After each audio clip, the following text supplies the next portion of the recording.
Improvements in technology have enabled dramatic improvements in transportation and communication. These improvements, along with reductions in trade and investment barriers, have made the world a much more interconnected place. This globalization makes it easier for businesses to diversify their operations across the globe. A business that conducts business operations in various countries through its subsidiaries and alliances is called a multinational enterprise. A business generally becomes a multinational enterprise through foreign direct investment. A business can begin operations internationally through different levels of investment. Operations like licensing or franchising are primarily based on contracts. Equity alliances and joint ventures with foreign businesses require more investment. Greenfield operations, where a business builds a fully owned plant or facility, and acquisitions require a high degree of investment. The more investment, the more control the business has. Businesses may be involved in foreign direct investment for a number of reasons. For instance, they may be trying to gain access to a larger market. This can provide a company with opportunities to exploit economies of scale, where long runs of production enable lower per unit costs.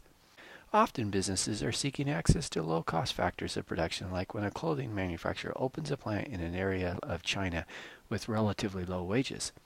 Differences in public sector policies can also be a driver. For instance, Ireland attracts foreign direct investment with its low tax rates for multinational enterprises. Weak environmental regulation may also attract foreign direct investment. The Japanese company Canon located its research and development facility in the Silicon Valley rather than in Japan in hopes of developing new competencies. By locating in Silicon Valley, it was able to tap into a large market of well-trained tech talent. There are also disadvantages of going global. The cage distance framework can help a manager get a handle on the cost the firm will likely face as it moves internationally.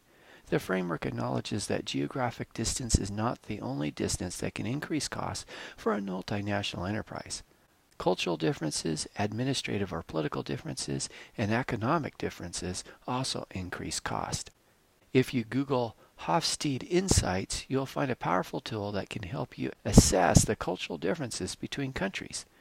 It scores countries based on cultural dimensions such as attitude towards inequality and power, whether the culture is individualistic or collectivist, attitudes towards uncertainty, and other dimensions. Institutions, or in other words, the rules of the game, are a key reason why economies grow in some nations and why economic growth is elusive in others. Key institutions for economic growth are things like the rule of law, property rights, well-functioning courts to enforce contracts, intellectual property rights, the ability to incorporate a business, and the lack of corruption. To see why, consider this picture of students studying in an international airport in Africa. Why are these students studying at the airport and not at home? Economist Paul Romer explores this question in more depth in a TED Talk about an idea he calls charter cities. The answer, in part, is that at home, they often do not have electricity because of rolling blackouts. However, African nations like this one often have amazing cell phone penetration. So each of these students likely owns a cell phone.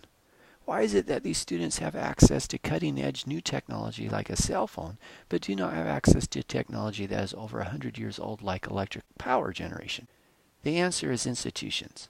The rules of the game that the cell phone industry operates under allow for property rights and contracts that enable entrepreneurs that take risks in order to serve consumers to potentially earn profits.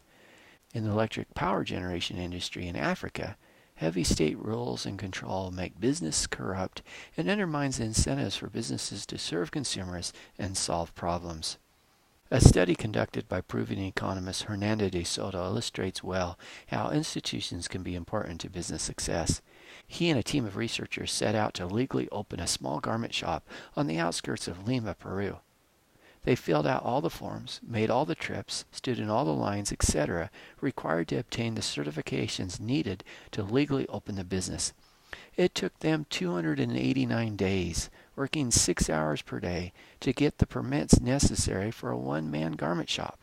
Further, it cost them $1,231, 31 times the monthly minimum wage. In reality, if you want to open a garment shop in Peru, you will likely have to pay bribes to get into business and to stay in business. This lack of rule of law undermines the stability and incentives that entrepreneurs and businesses need to make substantial investments. Please see the Fraser Institute's Index of Economic Freedom to see a ranking of how institutions for economic freedom differ for nations around the world. Doing business in a country with poor institutions can substantially increase cost. Included in geographic distance are remoteness, lack of adequate transportation or communication, severity of climate, and differences in time zones.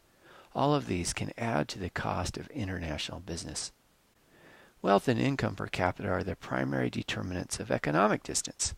Replication of a business model is much easier when moving into a country with a similar wealth and income per capita than in a country with a much different economy. For instance, Walmart in rich countries is similar to Walmart in the United States, while Walmart in India is quite different. This is because consumer demand is more similar between two wealthy countries than between a wealthy country and a poor country.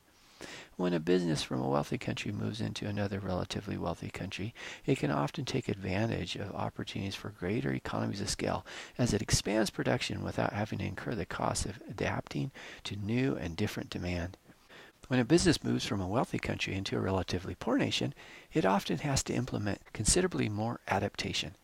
However, it often may make the move to take advantage of arbitrage opportunities, where it buys low-cost inputs, like low-wage labor, to produce things for sale in wealthy nations.